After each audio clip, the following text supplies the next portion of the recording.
A struggling nurse sang to her comatose patient. Every night, she didn't know he was a billionaire who could hear everything. The fluorescent lights hummed faintly above, casting a sterile glow over the dim ICU room. It was nearly midnight. The world outside had long quieted, but in this small space, time seemed to stretch, suspended in quiet reverence. Ella stepped into room 209, her hands gently cradling a small battered Bluetooth speaker and a thin journal tucked beneath her arm. Her pale blue scrubs were wrinkled, and her eyes looked more tired than they had the night before. She exhaled slowly as she closed the door behind her, the latch clicking softly, like the final note in a song only she could hear. Jack lay still in the bed, motionless as always. The rhythmic beeping of the monitor, the only sign he had not left this world entirely. His dark hair, now tinged with streaks of gray, was swept back from his forehead. At 38, he looked much older. When unconscious, life had drained the color from his skin, but not the strength from his presence. There was something in the lines of his face, the curve of his mouth, that spoke of both music and silence. Ella placed the speaker on the small table beside him and sat on the chair by his bed, the same chair she had taken for the past 107 nights. She reached into her pocket and pulled out a tissue, dabbing the corners of her eyes before they could spill again. Today was different. She had received the call during her break. Budget cuts, staff reductions. Her contract would not be renewed. Tonight would be her last shift. She reached for his hand. It was cold, limp, but familiar. She had held it before, during moments when she cried softly while singing lullabies her mother once sang to her. She traced the faint calluses on his fingers, wondering who he had been before this. No family had come, no friends. Just Jack. An unspeaking witness to her quiet unraveling. Her voice cracked as she whispered, "Jack? If you can hear me? I am so tired. I wish I could stay, but they said they cannot keep me. This place, it has been home, and you have been the only person I talk to who does not expect anything from me." She looked into his face, hoping for something, anything, but his eyelids remained shut. She brushed a stray lock of hair from his forehead and leaned closer. "But I will sing for you one last time, because you deserve that, because I need to." She pressed play on the speaker. The soft piano of Fix You by Coldplay filled the room, floating gently into every corner. Then she began to sing, her voice trembling but clear, as if the song itself was holding her upright. "When you try your best, but you do not succeed," the words broke through her like a wave crashing against something fragile inside. Her voice faltered for a moment, and tears spilled freely now, dropping silently onto the back of his hand. "And I will try to fix you." She rested her head beside him, still holding his hand, still singing. Her voice grew quieter, more intimate, more like prayer. Then she felt it, a twitch. She sat up abruptly. The monitor registered a small spike in heart rate. She stared at the screen, then at his face. Nothing else moved. Maybe it was coincidence. Maybe not.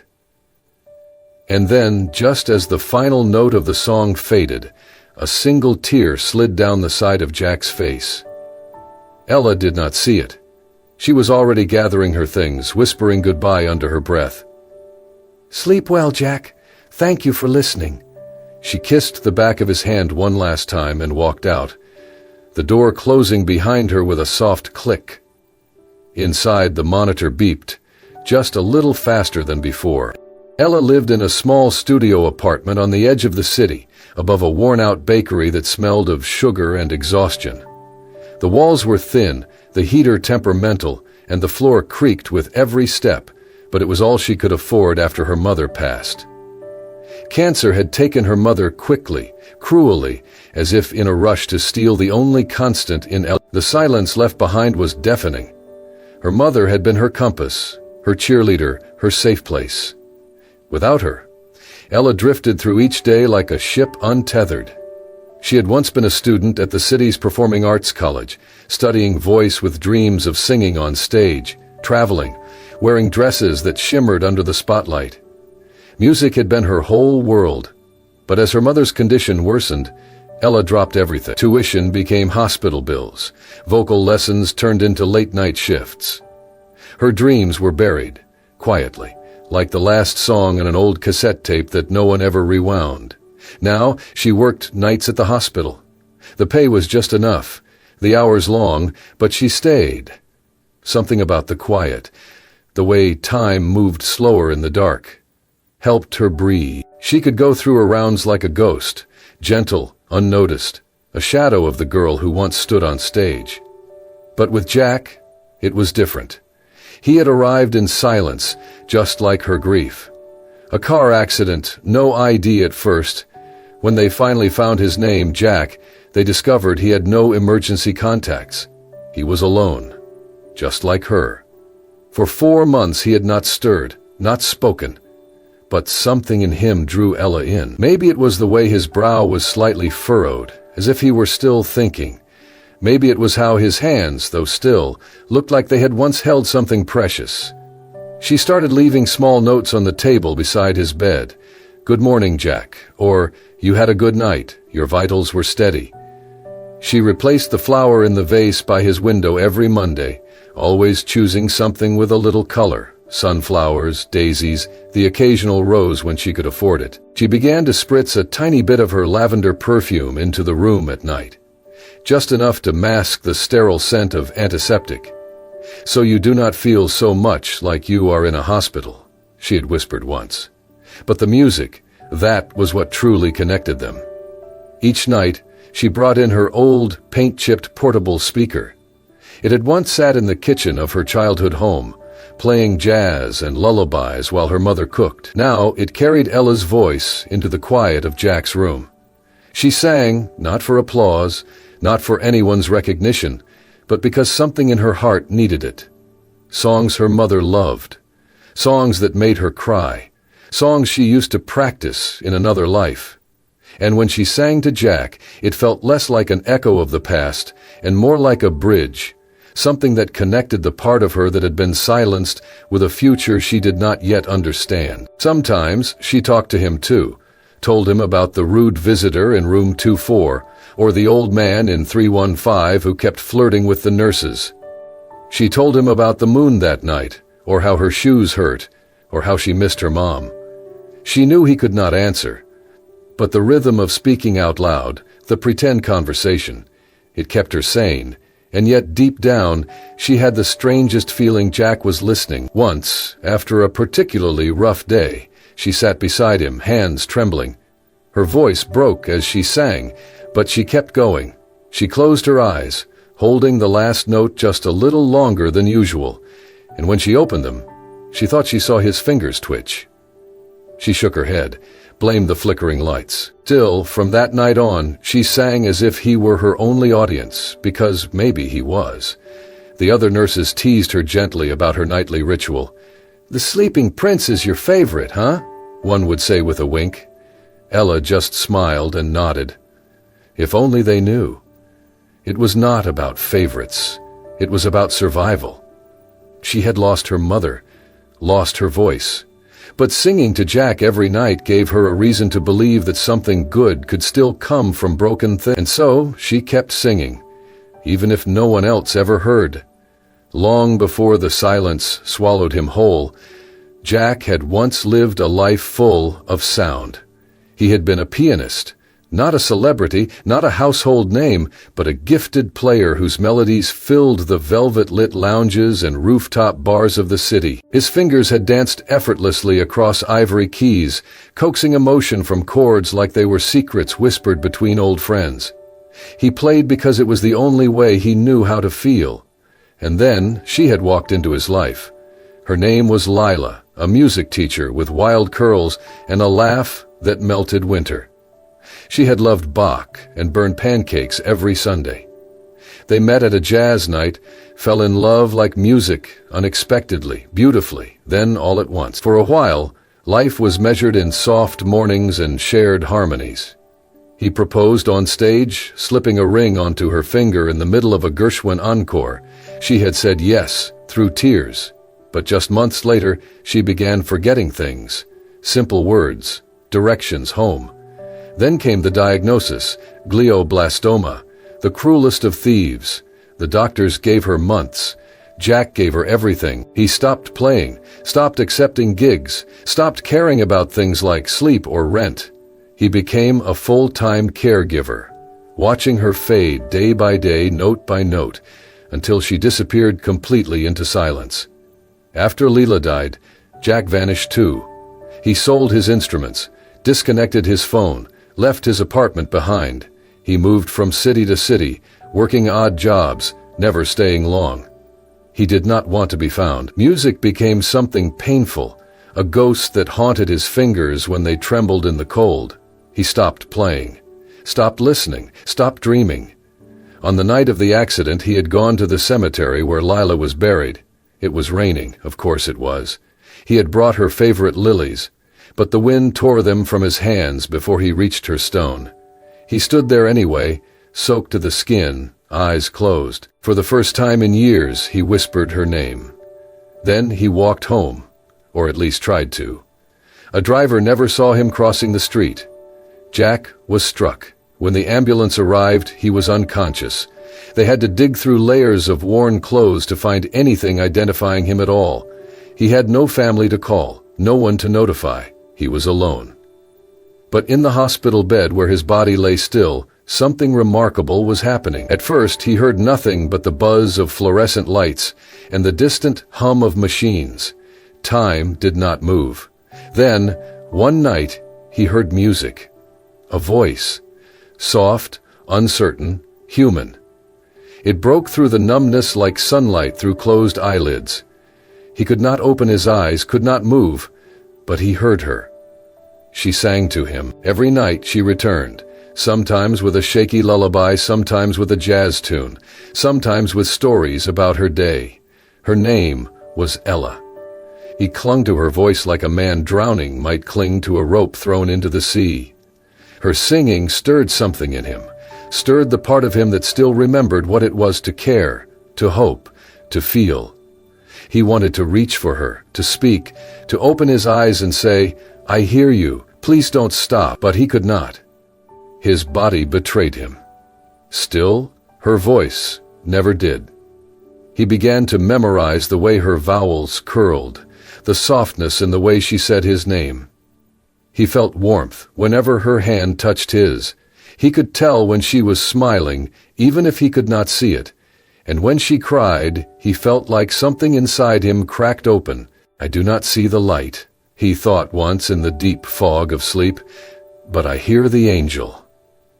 He did not know if he would ever wake up, or if this was purgatory, a place where souls floated between remembering and letting go.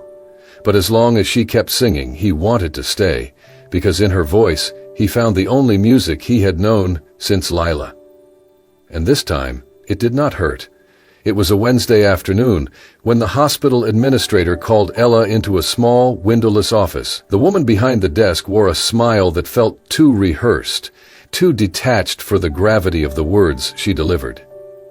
Budget constraints, departmental reorganization, staff, downsizing. Ella nodded, numb, the words barely registering as her ears filled with the rush of her heartbeat. She was being let go. Her last shift would be tonight. She left the office with a folder of exit paperwork and a forced smile, walking through the familiar hallways in a daze. Every patient room she passed seemed to echo with the rhythm of her routine, her small habits, her memories. But when she reached room 209, something inside her crumpled. Jack lay just as he always had, silent, unmoving, but never forgotten. The room was warm from the late spring sun filtering through the blinds. On the table beside him sat the little vase of fresh freesia she had brought that morning. She stood there for a long time, her hands trembling at her sides. Ella knew she should not grow attached. Nurses were trained to maintain boundaries, but Jack had become more than a patient. He was her confidant, her audience, the one steady presence in a life that felt like it had been unraveling since her mother died, and now even that was being taken from her. She took a deep breath, walked over, and sat beside him one last time. She pulled a small folded note from her pocket and stared at it for a moment before sliding it gently under the edge of his pillow. "Thank you for listening to me," it read. "I don't know if you'll ever wake up, but I want to believe that somewhere inside you knew you weren't alone. I hope, even just a little, you felt loved." Her fingers hovered above his forehead, hesitant. Then, slowly, she leaned in and pressed a kiss there, soft, brief, reverent. It was the first time she had touched him that way, the first and last. She sat back, opened her old speaker, and pressed play. Tonight's song was not from her usual playlist. She chose it carefully. A Case of You by Joni Mitchell, the kind of song that felt like an embrace. She sang softly, almost whispering the words. Her voice wavered but did not break, and when the last note faded, she closed her eyes, committing everything to memory. The faint antiseptic scent in the air, the distant hum of monitors, the warmth of sunlight on the back of her neck. "I hope you'll forgive me for leaving," she whispered. "You deserved more than silence." With one last glance, Ella stood, gently adjusted the blanket over him, and walked out of room 209 without looking back. Seconds after the door clicked shut, the heart monitor beside Jack let out a sudden, clear spike. Beep, then another. Beep. Jack's fingers twitched. His eyelids fluttered almost imperceptibly. Inside his mind, a soundless shiver passed through him, like the echo of her voice had cracked something open. He could still feel the warmth of her lips on his forehead. The ghost of her song lingered in the room, soft and sacred. He had not moved in months, but something within him had shifted. Outside, Ella stepped into the elevator, clutching her empty coffee thermos. Her eyes burned, but she did not cry. Not yet. But in room 209, the silence had changed. The connection between them had never needed words, not touch, not even time. It had always been something deeper, something that now, perhaps, neither of them would be able to forget. The room was silent when Jack finally opened his eyes. It was early morning. Sunlight crept slowly through the blinds, painting golden stripes across the white sheets. For a moment he stared at the ceiling, unsure if what he was experiencing was real. Everything was heavy, his limbs, his thoughts, even his breath. But the one thing that felt sharp, alive, undeniable, was the echo of her voice. He could still hear her singing. Not like a dream, but like a memory engraved into his very skin. He turned his head slowly, grimacing as the stiffness set in. The nurse on duty gasped when she saw him awake, quickly calling for the attending physician. Questions poured in. What was his name? What did he remember? Could he move his fingers, feel his toes? He answered as best he could, but his mind was elsewhere. Where was she? That night, after the initial medical storm settled and the machines beeped quietly in steady rhythm, Jack asked the night nurse, the one with the warm eyes, if the nurse who used to sing to me still worked there. She tilted her head. "You mean Ella?" His chest tightened at the name. He nodded. The nurse smiled softly. "She was here every night for months. They had to let her go, budget cuts. It broke her heart to leave. I think she really cared about you." He swallowed, hard. "Do you know where she went?" "I don't. Sorry." She hesitated, then added, "But she used to hum that Joni Mitchell song all the time. Beautiful voice, the kind that stays with you." Jack asked for discharge paperwork the next day. The doctors protested. It was too soon, they said. But Jack insisted. He had no family to keep him there, and the only reason he had come back from the darkness was gone. 2 days later, wearing borrowed clothes and walking with a cane, he stepped out into the city like a man returned from the dead. He started with her name, Ella Grace. It took some digging, but through a combination of patient notes and a surprisingly helpful receptionist, he learned she had once uploaded music under the handle E. Grace Voice on SoundCloud. When he found the account, there were only 3 tracks, all recorded years ago. One of them, the first one, was the same song she had sung on the night he heard her cry for the first time, the same voice that had pulled him from the abyss. He closed his eyes and listened to it on repeat for nearly an hour, sitting on a park bench, letting her voice wrap around him again like a blanket. Then he followed the digital breadcrumbs. The profile listed an email address. He did not write. Instead, he used the contact to track down a previous address from a now-defunct music scholarship application she had once submitted online. The building was modest, red brick, with a cracked front step. He recognized it instantly from her stories. She had mentioned once that her apartment overlooked a bakery that never closed. He knocked. No answer. A neighbor confirmed she had moved out 2 weeks prior. No forwarding address.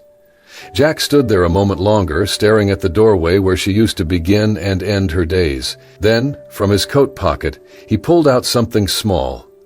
The gray knitted scarf she used to drape over him during those cold hospital nights. It still smelled faintly of lavender. He folded it gently and placed it at her door, with a note tucked beneath. "Thank you, Ella, for singing to a heart that thought it was dead. You saved me, whether you meant to or not." He did not sign it. That night, back in his temporary apartment, Jack did something he had not done in years. He sat at a rented upright piano. His fingers trembled, uncertain, but found their place on the keys. He played the melody of her voice, the way she sang, the pauses she took, the breath she caught, when the lyrics hit too close to home. He translated her heart into notes, and then he recorded it. He sent the file to a small record label known for spotlighting unknown talent. Attached to the email was the original SoundCloud link of Ella's song and a single line in the message. "This voice saved my life. It deserves to be heard." He hit send. For the first time in years, he felt something like peace. Not because he had done something grand, but because he had finally done something right. Ella was beginning to believe in impossible things again, but she had no idea why. It started with an email. At first she thought it was spam, a scholarship offer from a small, private music foundation she had never applied to. Full tuition, voice lessons, studio access. When she double-checked, her name was on everything. The application was complete, beautifully written, polished, submitted weeks earlier, only she had never written it. She sat staring at the screen for nearly 10 minutes before slowly closing the laptop. Her heart was racing. Then came the apartment. Her new place was in a quiet corner of the city, closer to the university, near a park, where jazz musicians sometimes played on Sunday afternoons. She had not told anyone, but someone had signed a lease in her name, paid the first 6 months in advance, and stocked the fridge with the basics: bread, fruit, almond milk, and a small bottle of lavender oil that brought tears to her eyes the moment she saw it. There was no sender, no note. She tried to contact the management office. They just shrugged and said, "Everything's taken care of, you're lucky." But Ella did not feel lucky. She felt watched, no, cared for. As if someone out there had decided she deserved more than survival. A week later, another miracle. An email from a boutique record label invited her to come in for a private audition. They had heard her voice through an anonymous submission. "Raw, beautiful, and deeply human," the message read. They wanted to hear more. She almost deleted it, but something inside whispered not to. The day of the audition, she wore her mother's old silver locket and brought with her the same speaker she had used during her nights at the hospital. Not because she needed it, but because it felt like a piece of her courage. When the studio engineer asked what song she would be recording first, she hesitated. Her fingers toyed with the locket chain around her neck. Then she quietly said, "Fix You, Coldplay." The sound engineer smiled. "Good choice." As the music began, Ella closed her eyes. She was not in the booth anymore. She was in room 209. The light was dim, the machines were beeping, and Jack was lying still with the same peaceful expression that had haunted her dreams for weeks. She could almost feel the weight of his hand in hers, the warmth of his forehead beneath her lips. Her voice broke on the second verse. She kept singing. By the time she reached the final line, her throat was thick with emotion. She finished the song in a whisper, and when she opened her eyes, There were tears streaming down her face. The producer in the other room was silent. Then, slowly, he pressed the button to speak through the intercom. "That was something else," he said, voice thick. "You've got something rare." She stepped out of the booth, cheeks flushed, but a small part of her heart felt lighter, as if she had let go of something she did not even realize she had been holding. When she got home, there was a single envelope in her mailbox, no return address. Inside, a small card. On it, handwritten in careful, familiar script, "I used to believe the world was quiet and cruel, but then I heard you. You made me believe in miracles again. Please keep singing." No signature, no name. But Ella knew. Her breath caught. She clutched the card to her chest and sat on the steps outside her apartment, heart pounding. Jack. He was out there. He had heard her. Somehow, somewhere, he was still listening, still watching. She looked up at the sky, the sun dipping low behind the buildings, and for the first time in a very long time, she smiled.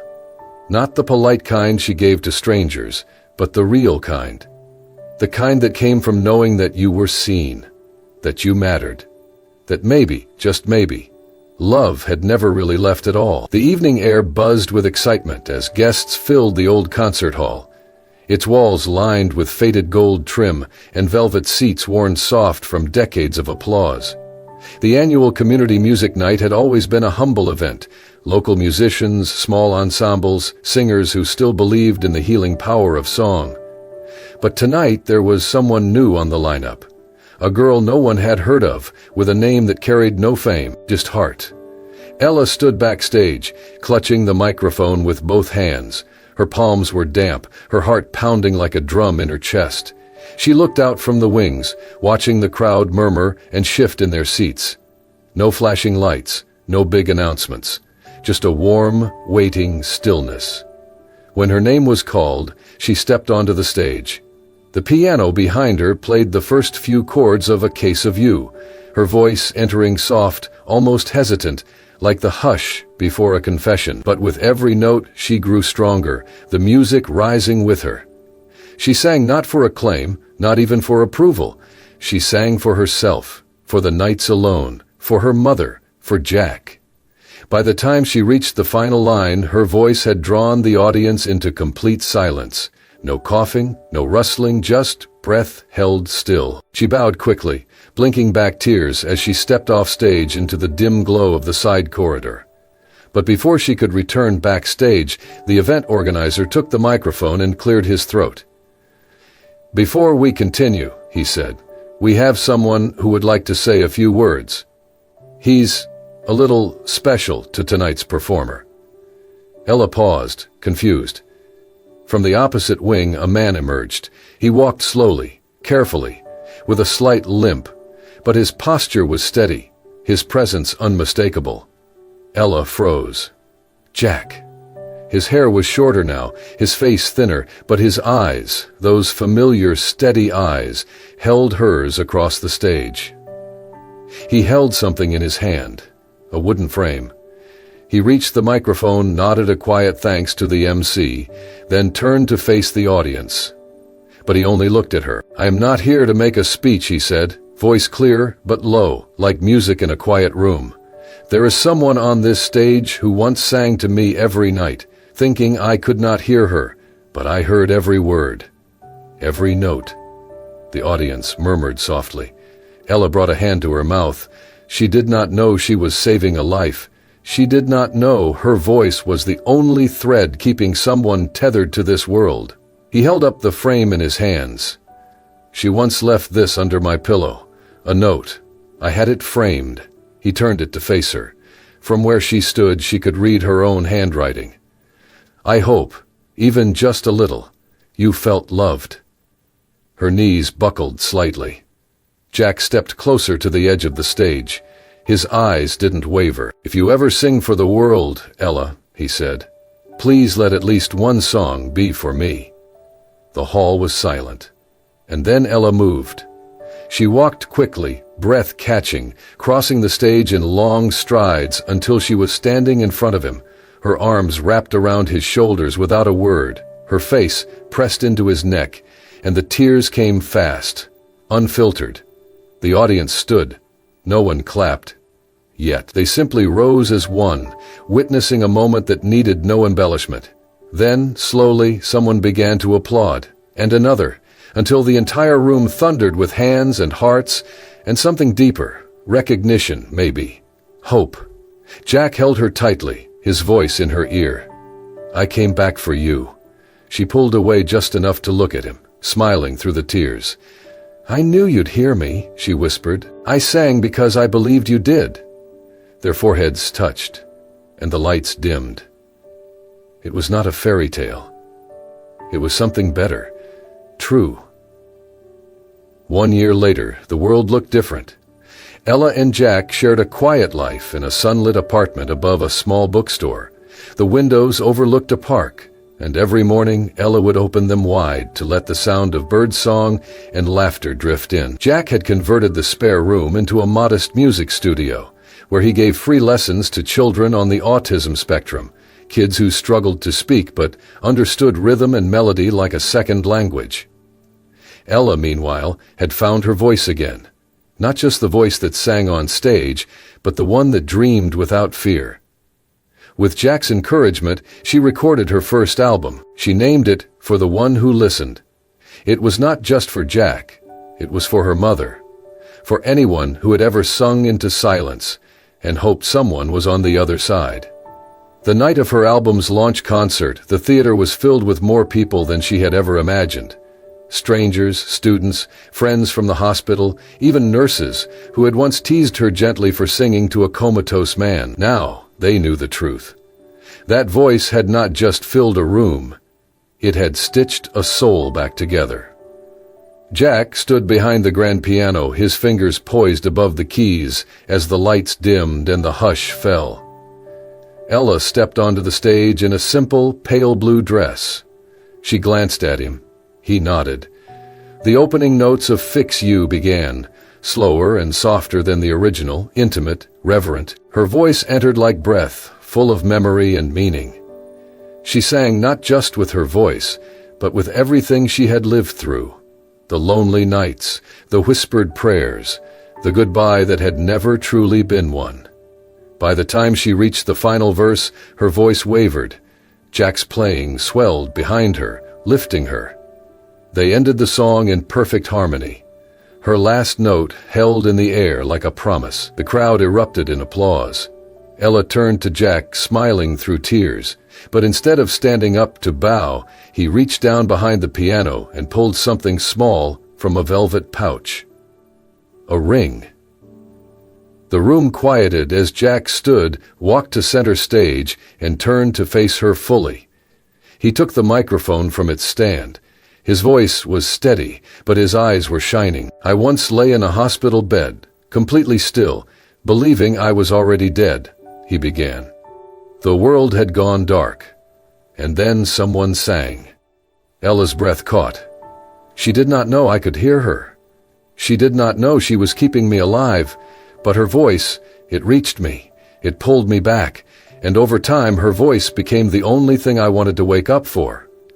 The room was silent again. He took a breath. "Tonight, I want to do more than say thank you. I want to sing beside you for the rest of my life.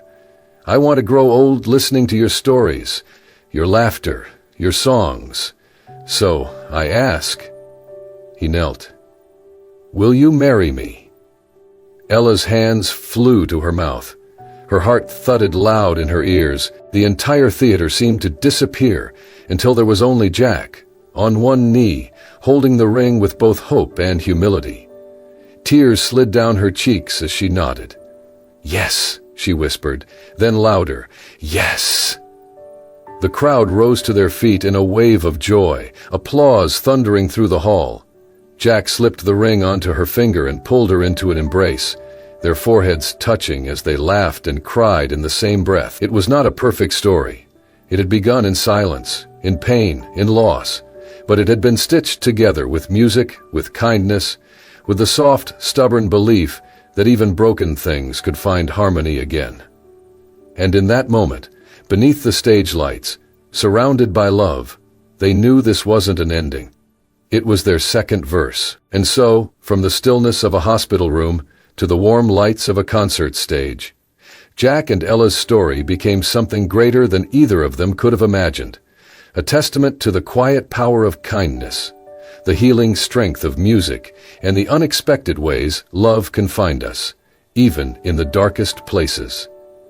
If this story touched your heart, inspired you, or reminded you of the beauty in small, selfless acts, we invite you to be part of more moments like this. Subscribe to Soul-Stirring Stories, where every tale is crafted to heal, to move, and to remind us all that hope still sings, even when we least expect it. Thank you for watching. Until next time, take care of each other, and never stop listening.